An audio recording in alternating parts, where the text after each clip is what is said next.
Okay, if you pack up from foreign and go back to your yard, it's okay. It's okay if you've migrated and you decide that this is not working out. I am going back to Jamaica. Nothing is wrong with that. And we need to normalize people doing that instead of staying in a foreign country and suffer. There is no life in America. There is no life. We are not living here. We are just existing. I was living large until my wife started telling me about her American dream, that we must move to America or I stand a chance of losing her. I had to sell whatever I had back home, all my property, to come to America, just to start afresh. Coming to America has been the toughest moment of my life. You know, I started looking for a job here and there. I couldn't succeed in any decent job. The only job I succeeded having was taking care of old people. Now my wife is threatening to divorce me, telling me that this is not what she signed for, that she can't deal with this anymore. You get to the point now. She says she doesn't like what I do. I feel like because they feel like we live abroad, money grows on trees. The roads are made out of gold. You understand? So it's like they think, okay, we are obligated to help them whenever they ask us for it. And if we now say, no, we don't have, they'll now take offense to what we tell them as far as, okay, I don't have. What's up, guys? Welcome to this channel once again. If it's your first time on this channel, kindly subscribe, like this video, and remember to leave your sweet comment below this video.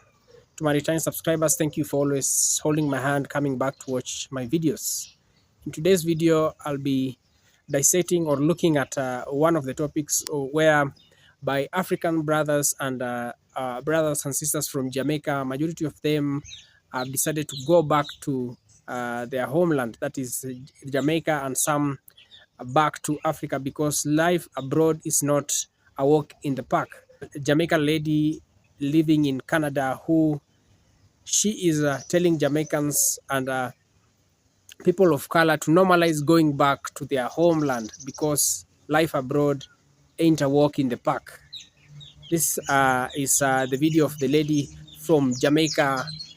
Let us look at what she has to say before we come back and share more about this video. Okay, if you pack up from foreign and go back to your yard, it's okay. It's okay if you've migrated and you decide that this is not working out. I am going back to Jamaica. Nothing is wrong with that. And we need to normalize people doing that instead of staying in a foreign country and suffer.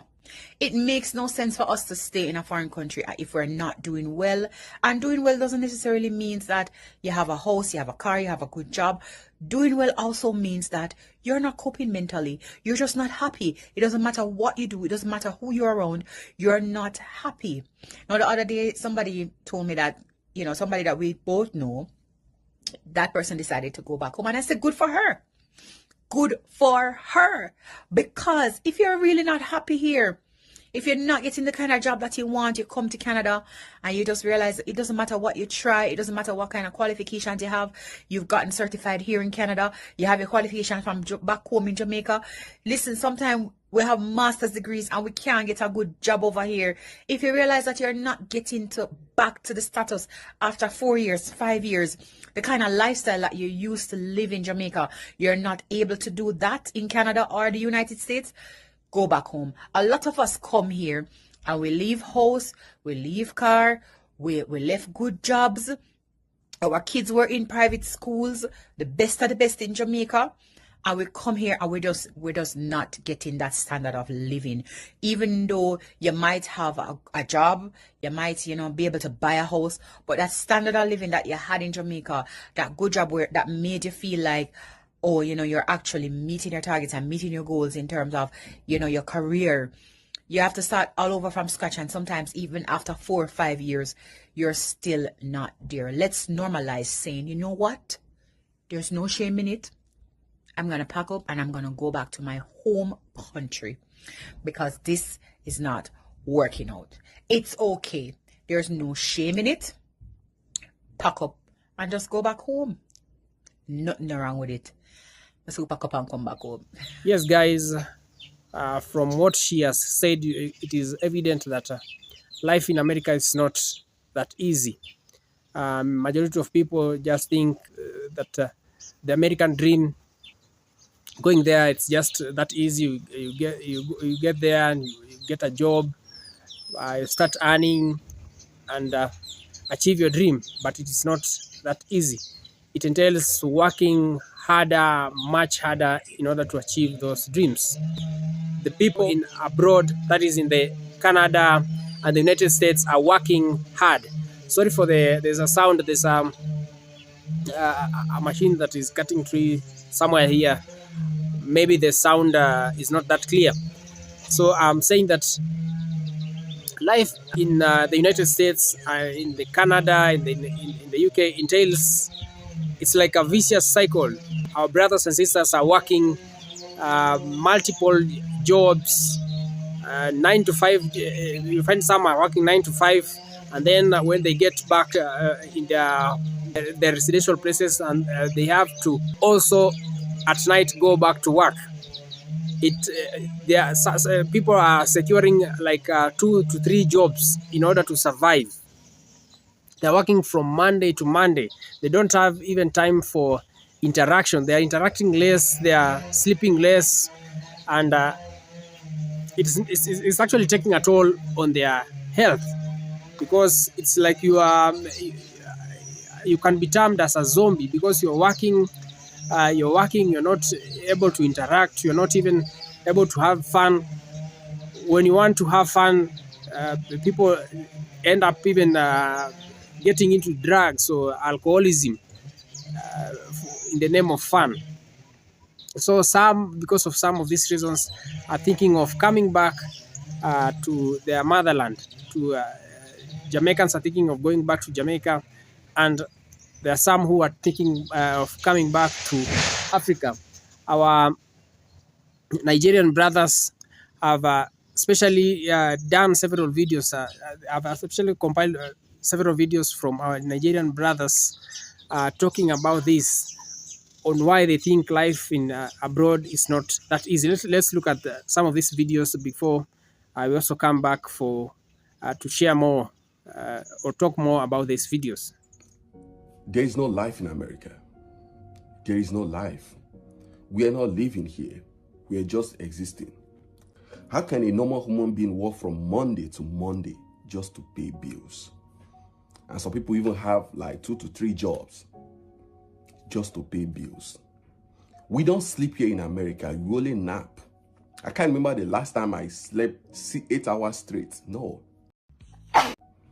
2 hours, 3 hours. They are at most 5 hours. There is no life here. You don't even have time to sit down and eat as a normal human being. No. You don't have that luxury time. You go to drive-thru, order your food, drive, pick your food, bring your food in your car and eat while you drive to work. Is that a life? There is no life here. We are not living. We are just living like AI. We are normal human beings, for God's sake. The funny part of it is that this life never ends. You know the end. No matter how you kill yourself, no. You don't beat the system. There is no life here. There is no life. Out of 365 days of the year, you only have 14 days for yourself to go to vacation. I know what some people do when they go vacation. They wear different clothes, go to different backgrounds, take pictures. And when they come back every week, they dish out these pictures. And you back home, you think, oh, this person is living. Look at where he's taking pictures. Look at him. But it's all fake life. Life in America is like occultic life. Nobody ever say it. It's like a secret court. You don't talk what you see. Baba, you don't come, you don't come. You know they talk. You don't explain it. You don't even tell people. You have to keep lying, living fake life. But within you, really and truly, you are not living. You are only existing. There is no life here. The more money you make, the more problem that will come after that money. If you make $5,000 a month, your bill will rise to $6,500. The system is being structured in a way that you must be in debt. It's a normal thing. If you're debt-free here in this America, the system will see you as if you are not responsible, that you are not even worthy to be trusted. You must owe in this country. You must owe. And that is how they get you. That's how they capture you. Because when you owe, you don't even go back home. A lot of people came here saying, let me just spend one year and that's it. Baba, if you don't come to this country, you don't go back. It's a trap. The system will definitely trap you. You don't go back. There is no life here. I was doing well back home. I was living large until my wife started telling me about her American dream, that we must move to America or I stand a chance of losing her. I had to sell whatever I had back home, all my property, to come to America just to start afresh. Coming to America has been the toughest moment of my life. You know, I started looking for a job here and there. I couldn't succeed in any decent job. The only job I succeeded having was taking care of old people. Now my wife is threatening to divorce me, telling me that this is not what she signed for, that she can't deal with this anymore. You get to the point now. She says she doesn't like what I do. I can't even go back home now because I don't even have anything back home. I literally sold all my property back home to come to America. I don't know what to do. But I sometimes feel like our family members and our friends or whomever can be very insensitive to us who are living in the diaspora. They believe because we're in America, UK, Canada, that we have money. You know, because we're living in America, we have dollars. And it can be true. Yes, our money, we do have quote unquote more money, even though I'm as broke as you are. I'm just going to be honest. I'm as broke as many Nigerians are. So let's just get that out the way. But I feel like because they feel like we live abroad, money grows on trees. The roads are made out of gold. You understand? So it's like they think, okay, we are obligated to help them whenever they ask us for. And if we now say, no, we don't have, they'll now take offense to what we tell them as far as, okay, I don't have. Because when I don't have, I don't have. Why would I not want to help my family members? Why would I not want to help my friends? But me, myself, I'm struggling. You understand? So it's like, and I'm working 9 to 5. That's not easy. You know how much they take from taxes in our paycheck? So it's like, yes, I understand dollar may be stronger. Pounds may be stronger compared to Naira or cedis or whatever. But at the end of the day, and I can't speak for everyone or you, but myself, I can speak for myself. I'm struggling. You understand? So I want people to really understand that just because we live in America does not mean we have money. Like, let's stop being insensitive to that fact, please. Like, understand that we're trying to do the best we can to help you guys. But if we say no, don't take offense to it. You know what I'm saying? When it comes to the entitlement thing, it's selective. Me personally, right? Why I say that is, like I came to America as an adult. I came here when I was 20, so I'd lived a full life, gone to college, everything, worked in the army. So I'd always given, right? I've always given, but people also knew where I came from. So if you knew me and I came to America and you called me and I told you straight up, uncle, auntie, me, I don't have. They would know I'm telling the truth because if I had it, like you said, who wouldn't want to help a family member, you know? But at the same time, you people too, when you're asking someone in America for money, just actually understand it doesn't go from trees. So when you're very desperate, people can become very insensitive. They're not seeing it the way we're seeing it. You know, people are hungry. People are very hungry. So, like, they're trying to get it by any means possible. You understand? So, like, if you're hungry, it's like, like, I have eaten in 2 days, so I have no choice but to beg. Don't do this if you come to abroad newly, even if you don't stay. Maybe you are staying with a brother, sister, uncle. Don't stay with them for too long.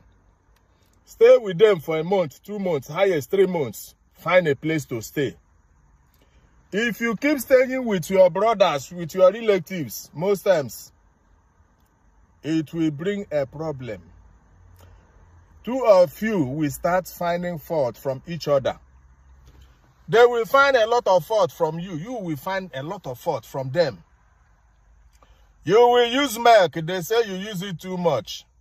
You use coffee. You use it too much. You flush toilet. You didn't flush it well, or you use too much water. Or you are staying always in the house using gas anyhow. So in order to preserve that relationship, don't stay with your uncles, with your brothers for too long. Don't overstay your welcome. Just stay a little. You leave. If you don't have any way to go, let them help you and get you a living job. You can go and do living for 1 year. You make money, adjust your status, arrange yourself, and move on. That's number one. Number two, don't live in a neighborhood that means of transportation is a problem. If not, you become an indoor person. You become a prisoner.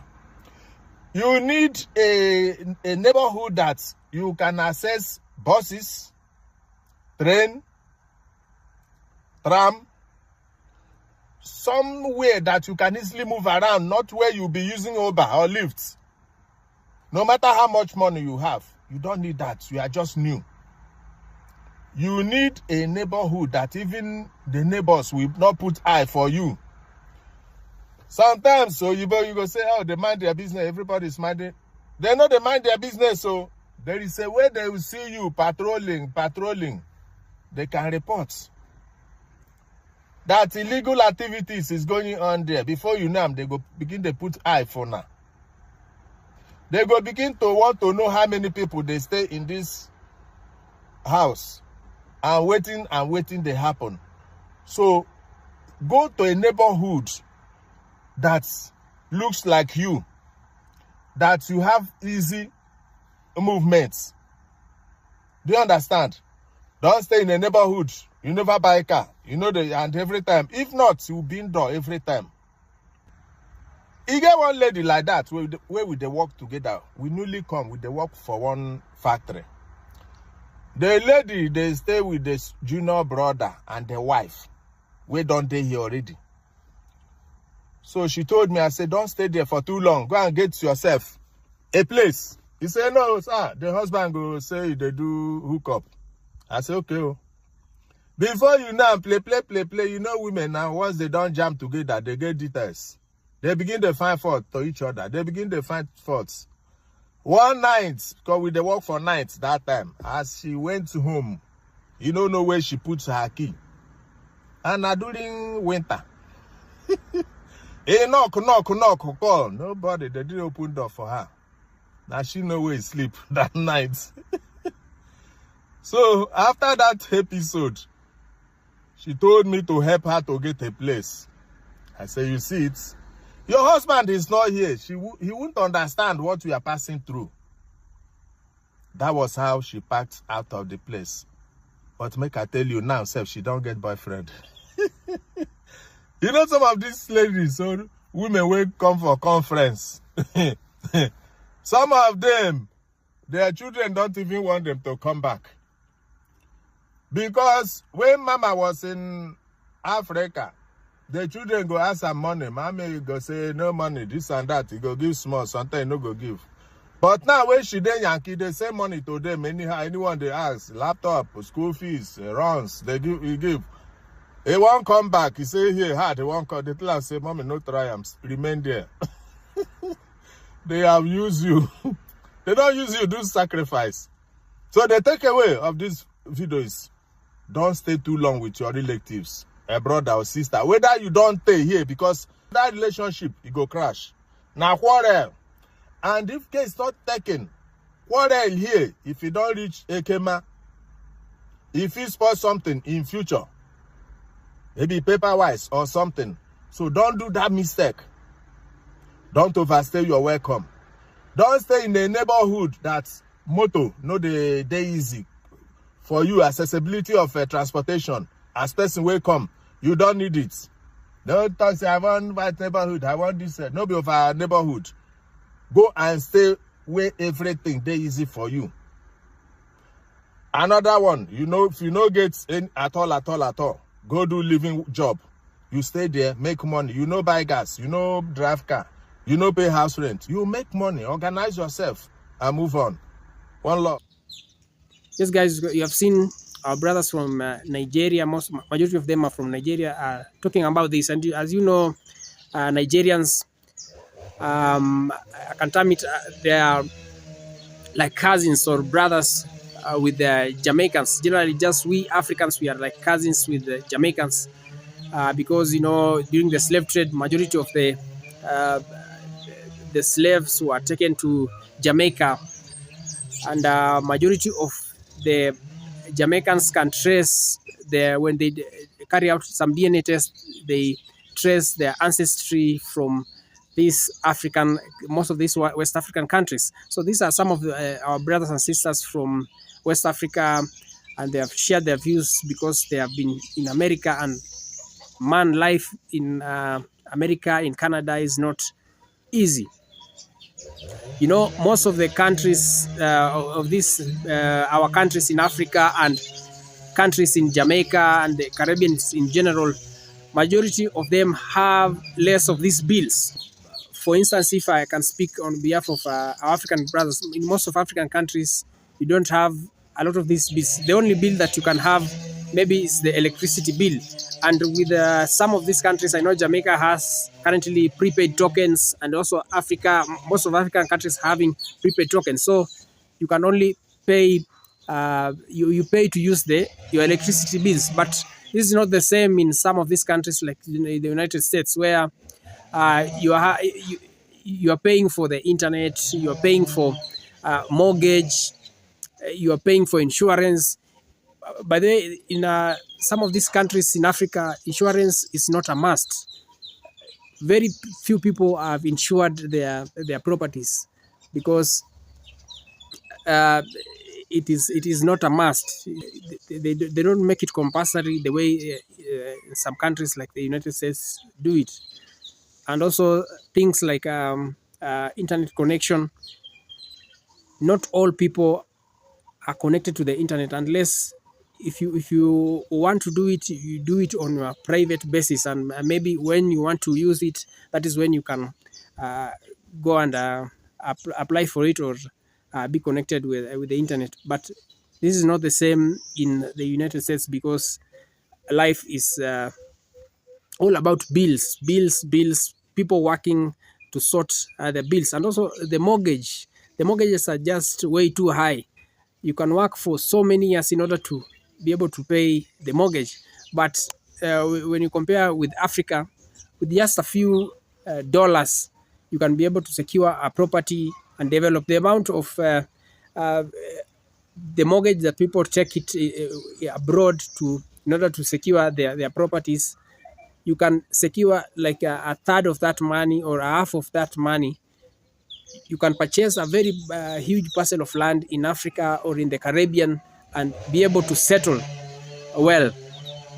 So with all these debts, and one of our African brothers from Nigeria is saying that some of them have to fake life during holidays. That is, because they are working almost from Monday to Monday throughout the clock, or rather 365 days almost throughout the year. So when they get that chance for like maybe 14 days in a year, they tend to go somewhere and take a lot of pictures so that they can be posting, so that when their counterparts from Caribbean or Africa, that is their brothers and sisters and relatives, can be seeing that they are maybe enjoying life, but in real sense, they're just faking it. Some of our brothers from the Caribbean and the African are saying that some are even selling their properties so that they can go abroad. And one bad thing about abroad is that some of these jobs, like nursing, it is same almost throughout the globe. But when the moment you go to a country like Canada or the United States, you have to start from scratch. They tell you to go back to class. You are told to get several certifications in order to be employed. And also the kind of taxation in these countries is way high as compared to the ones that they face in the Caribbean nations and in Africa. One of the brothers was talking about when you go abroad and maybe you are being hosted with your African brother or your brother from the Caribbean, you should not stay there for long. You should, as you are being hosted, you should try and find a way so that you can support yourself, because it's like a burden. Um, and to some people, maybe they can even refuse to host others because it is a burden, especially to our brothers and sisters having family. It is so tough. Also, I understand Africans, most of the Africans and the people from Caribbean are very generous in terms of remitting the assistances from abroad to their brothers and sisters. But this is a plea to our brothers and sisters in Africa and in the Caribbean. They should not take offense when their relatives from abroad tell them that they are struggling, they don't have uh, something to remit back. Because with all these bills, at times it can be tough. And due to the generosity of Africans, maybe their relatives can feel that uh, the relatives don't want to assist them. Also, one of the advice from one of these videos from our brother in Nigeria is he has said that when you go abroad, especially in a country like United States, it's good to look for a convenient neighborhood where it's easy to move around, where most people look like you. And this is one of the reasons at a city like the New York, there's a place known as Bronx where majority of the Jamaicans or people from the Caribbean live there, where they know each other and they can support each other. This has been the video for today, and as I say, or as the lady from the Caribbean lady from living in Canada has said, is that we should normalize going back home. If life abroad is taking a toll on your health, making you not to feel okay, you are feeling like a zombie because it's just all about work, work, work, work. It's good to say enough, it's enough, and come back home. There are some countries like Ghana, they have been having programs like the year of return in 2019. They are encouraging people living abroad, especially from the people of color, to come back to their motherland and start life afresh. It's way more easier here than abroad. This is the video for today. Until next time, jobless. And also always, if you are there and you find your brother from Africa or from the Caribbean stranded, kindly assist them in one way or the other. Cheers, guys. God's blessings.